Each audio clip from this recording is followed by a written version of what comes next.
তোমাদের মনে হবে যে হঠাৎ করে আবার ডিম দেখাচ্ছে কেন? না, আমি ডিম দেখাচ্ছি না, আমি কিছু কথা তোমাদের সঙ্গে শেয়ার করতে চাইছি। যে আমরা যখনই ডিমটাকে সেদ্ধ করার জন্য বসাই তখন দেখবে যে অনেক ডিম না ফেটে যায়, ফেটে গিয়ে বেরিয়ে যায়। তখন ওই ফাটা ডিম আর কেউ খেতে চায় না, তখন কার ভাগ্যে জোটে? নিজের ভাগ্যে জোটে। এই জন্য যদি আমরা কিছু সামান্য পদ্ধতি অবলম্বন করি তাহলে কিন্তু এই সমস্যার মধ্যে আমরা পড়ি না। তা প্রথমেই দেখো কি করি, আমি দেখো ডিমগুলোকে আমি এরমভাবে কিনে নিয়ে আসি। কিনে নিয়ে আসার পরে কী করি, জলের মধ্যে ভিজিয়ে রাখি।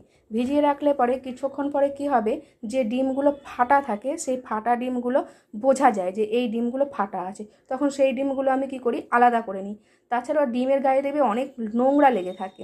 ডিম ফাটানোর সময় যদি একটা নোংরা খোলা মধ্যে পড়ে যায়, খেতে কীরকম ঘেন্না ঘেন্না লাগে, আর ওর ডিমটাও পুরো বাদ হয়ে যায়। এই জন্য ডিমটাকে আমি ঠিক এরকমভাবে জল দিয়ে ধুয়ে একটু হালকা হাতে ডলে পরিষ্কার করে দেবো। তাহলে আমাকে এই ফাটা